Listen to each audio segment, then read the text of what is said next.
Halo Sobat Book Reading 12 yang berbahagia. Jumpa lagi.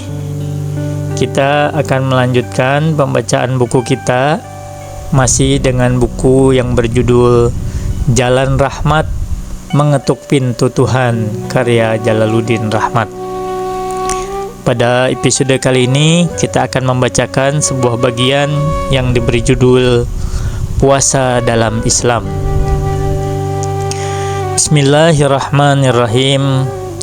Ayat yang sering kita bicarakan kalau kita membahas puasa adalah surah Al-Baqarah ayat 183 sampai 184.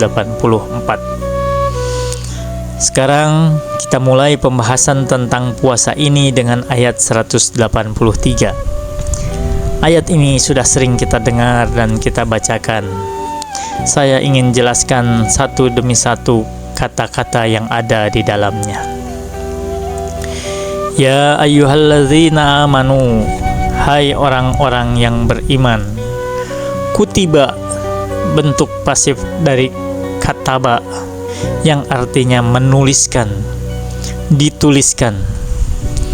Dalam bahasa Arab, kalau peraturan itu sudah diundang-undangkan, mereka sebut peraturan itulah kutiba, sudah dituliskan.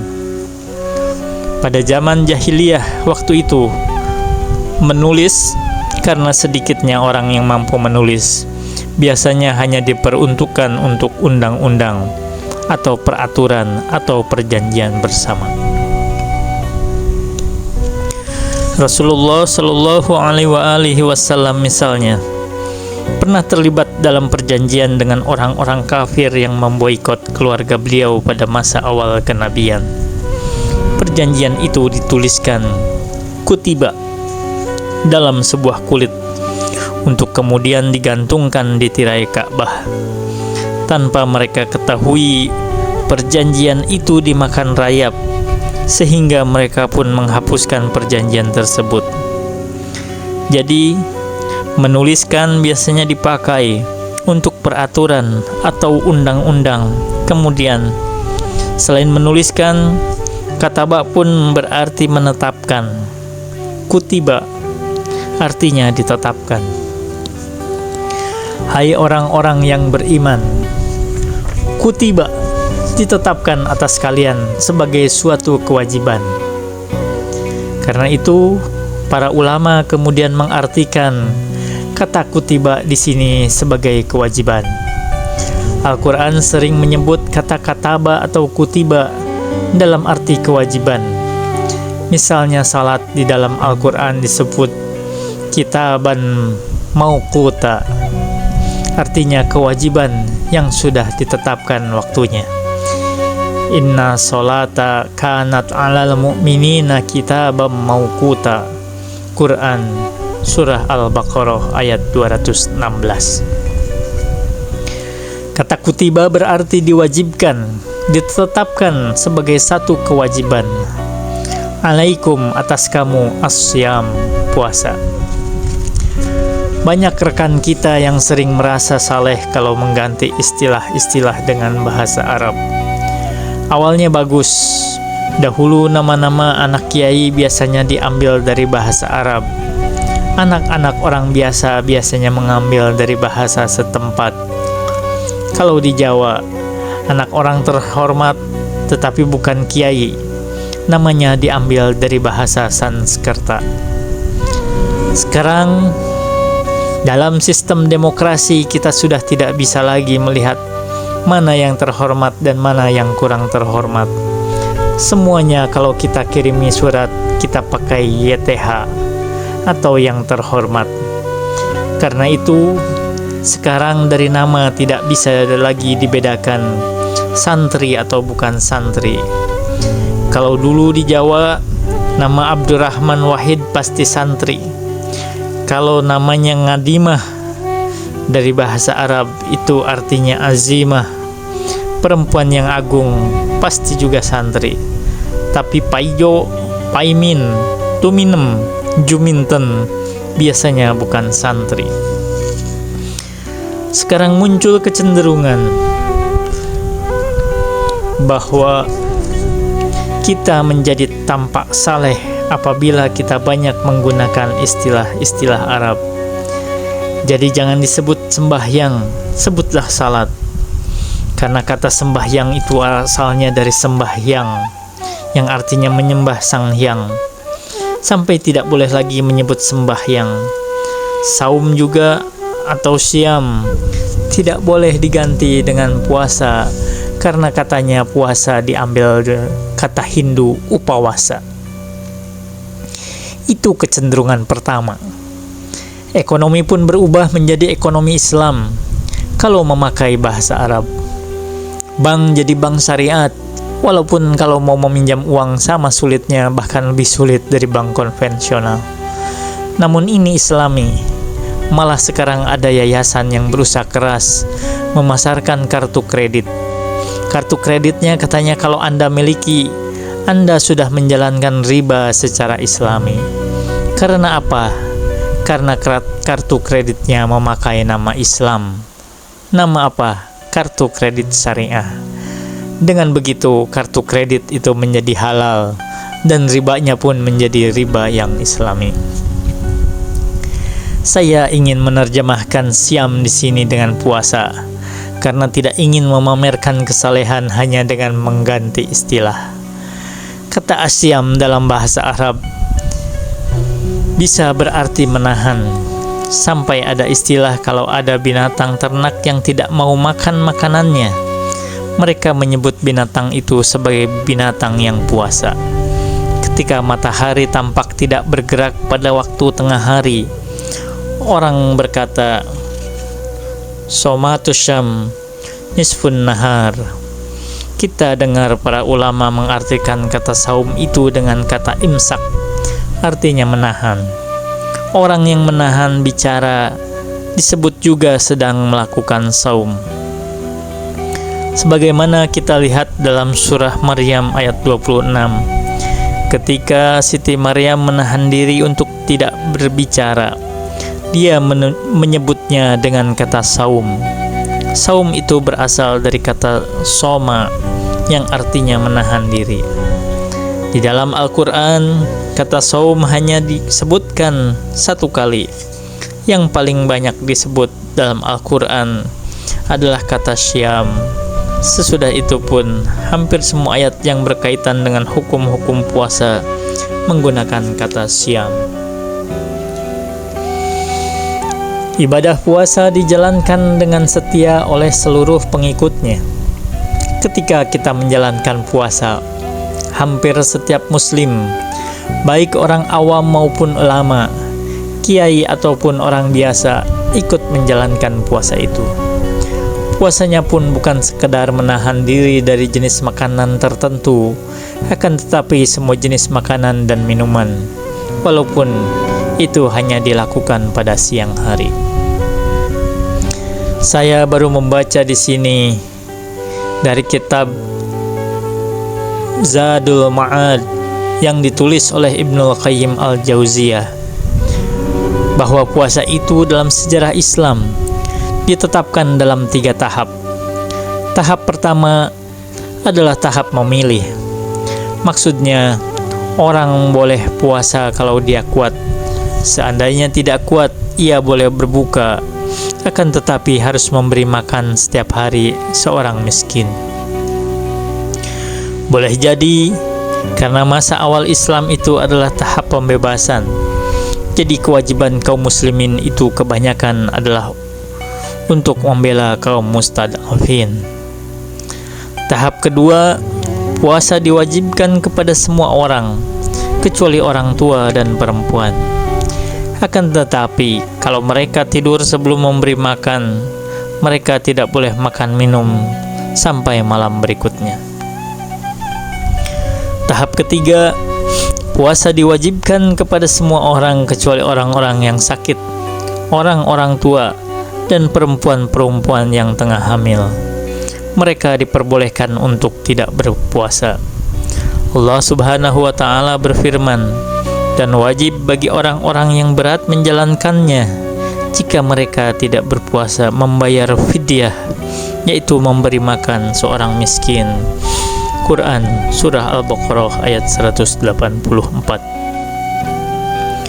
Pada tahap ini, puasa pun dibebaskan dari mereka yang terbebani. Puasa menjadi beban yang sangat berat. Orang seperti ini boleh memberi makan orang miskin sebagai ganti puasanya.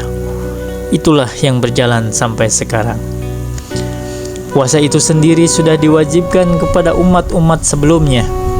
Hampir semua ajaran yang membawa kita untuk dekat kepada Allah Subhanahu wa Ta'ala mengharuskan adanya puasa. Di dalam puasa, kita belajar untuk menahan diri dari tuntutan hawa nafsu. Hawa nafsu yang paling besar godaannya, yang kita sebut induknya hawa nafsu, adalah apa yang dilarang dalam praktek puasa itu: makan, minum, dan seks. Biasanya, seseorang yang sudah terbiasa menikmati tuntutan hawa nafsu, harga kenikmatan yang dirasakannya makin lama makin mahal karena merasa kurang terus. Belum terasa nikmat rasanya kalau belum membeli mobil mewah keluaran terbaru. Belum terasa nikmat rasanya kalau belum memiliki ratusan villa. Mungkin Anda tidak percaya, ada seorang pejabat yang memiliki villa di berbagai tempat, lebih dari 100. Itu belum terasa nikmat. Jadi, kenikmatan itu makin lama makin mahal kalau orang tidak mengendalikan hawa nafsunya. Kalau orang terampil mengendalikan hawa nafsu, kenikmatan yang sedikit pun akan bisa membahagiakan hatinya. Keinginan untuk memiliki barang-barang mewah lahir dari keinginan untuk mengikuti hawa nafsu, mulai yang paling rendah dari kebiasaan makan dan minum. Karena itulah, dalam latihan puasa, tingkat yang paling elementer adalah menahan diri dari makan dan minum, walaupun makanan itu tersedia. Pada tingkatan yang lebih tinggi, orang itu kalau rakus tidak lagi memakan makanan, bahkan manusia pun dimakannya. Kini ada sekian banyak orang yang memakan saudaranya. Ada humor klasik yang masih bertahan dari zaman dulu sampai zaman sekarang. Katanya, orang yang paling miskin biasanya ketika dia bangun tidur, pertanyaan yang pertama diajukan adalah, "Hari ini apa makan?" Maksudnya, apakah hari ini bisa makan atau tidak? Kalau sudah agak naik sedikit, di kelompok menengah misalnya, pertanyaannya sedikit berubah, "Hari ini makan apa?" Lebih tinggi lagi sedikit, "Hari ini makan di mana?" Dan kalau tingkatannya sudah sangat tinggi, seperti para pejabat atau para pemimpin perusahaan negara yang bangkrut, akan bertanya, "Hari ini makan siapa?" Jadi, dia sedang memikirkan siapa korban berikutnya. Alhamdulillah, kita masih tergolong dalam kelompok "hari ini apa makan". Puasa diwajibkan kepada seluruh agama, karena tidak ada cara lain untuk mendekatkan diri kepada Allah Subhanahu wa Ta'ala sebagaimana halnya puasa. Tujuan utama atau terakhir dari puasa adalah menjadikan manusia memiliki sifat takwa. Kita tidak akan pernah menjadi orang yang bertakwa tanpa belajar mengendalikan diri, tanpa belajar berpuasa. Walaupun dalam sejarah, orang bisa berpuasa karena beberapa motif. Ada yang berpuasa untuk tujuan kesehatan. Saya pernah membeli buku yang ditulis oleh seorang bapak dan anak perempuannya. Bapaknya berusia sekitar 100 tahun lebih. Anaknya saja berusia 85 tahun ketika menulis buku itu. Mereka masih sangat sehat. Si bapaknya masih senang berjogging dan naik sepeda. Ternyata kata mereka, resepnya hanya satu, rajin berpuasa. Puasa mereka berkelanjutan, mereka melazimkan puasa. Dari mana mereka belajar? Ternyata mereka belajar dari binatang. Ular dalam waktu yang lama bisa tidak makan dan tidak minum. Setelah itu ia akan menanggalkan kulitnya yang sudah keriput. Dia buat lagi kulit yang baru, yang jauh lebih segar, puasa telah menyegarkan kulitnya. Ular anaconda dilaporkan bisa berpuasa lebih dari 2 tahun. Mereka pun belajar dari harimau. Kita tahu harimau pun memiliki waktu-waktu berbuka untuk berpuasa. Bahkan kadang-kadang harimau itu puasanya sampai 1 bulan. Jadi, puasa memang mempunyai manfaat secara fisik. Anda pun akan lebih segar setelah berpuasa. Beberapa waktu lalu, istri saya mengalami sakit perut yang cukup lama. Ketika saya melihat dia akan mengambil obat penyumbat sakit perut, saya segera melarangnya, karena sakit perut itu berfungsi untuk mengeluarkan racun dari dalam tubuh. Akhirnya dia menahan diri dari makanan, tapi ia memperbanyak minum. Dengan cara seperti itu, tekanan darahnya menjadi lebih bagus. Puasa pun bisa membersihkan tubuh kita dari racun. Ketika seseorang menjalankan puasa, tubuhnya akan memanfaatkan lemak yang ada untuk proses pembakaran. Karena tidak ada makanan yang masuk, lemaklah yang akan dibakar. Kebanyakan racun yang ada dalam tubuh kita pun berasal dari makanan. Sekali lagi, puasa itu sangat bermanfaat untuk kesehatan fisik. Malah, penemuan-penemuan terbaru menunjukkan pula kalau puasa pun dapat membantu memelihara kesehatan mental. Orang yang mengalami depresi, kesedihan yang berkepanjangan, orang yang menderita kecemasan, rasa takut yang tidak jelas asal-usulnya, atau sudah mengalami halusinasi yang bermacam-macam, segeralah berpuasa. Seorang psikiater asal Rusia menerapkan terapi puasa di samping terapi melalui obat-obatan. Begitupun jika Anda sedang mendengki seseorang, ketika hati Anda tengah terbakar api dendam, segeralah berpuasa. Puasa itu bisa menahan kita dari melakukan perbuatan keji dan munkar. Puasa membantu menjaga kesehatan fisik dan mental, serta dapat memperpanjang usia. Akan tetapi, pada bulan Ramadan ini, kita tidak boleh berpuasa dengan niat menyehatkan badan. Kita tidak boleh berpuasa dengan niat mempercantik diri. Kita pun tidak boleh berpuasa dengan niat menyehatkan mental. Kita berpuasa dengan niat la'allakum tattaqun, supaya kalian menjadi orang-orang yang bertakwa. Sekiranya kita lebih sehat setelah berpuasa, itu adalah bonus dari Allah Subhanahu wa taala. Rasulullah Shallallahu alaihi wasallam pernah bersabda, "Berpuasalah kamu, nanti Allah akan menganugerahkan kesehatan kepadamu." Walaupun tidak boleh berpuasa dengan niat kesehatan, insya Allah dengan sendirinya, kalau kita berpuasa sebagaimana dicontohkan oleh Rasulullah Shallallahu alaihi wasallam, niscaya kita akan lebih sehat. Wa ma taufiqi illa billah. Alaihi tawakkaltu wa ilaihi unib. Wassalamualaikum warahmatullahi wabarakatuh.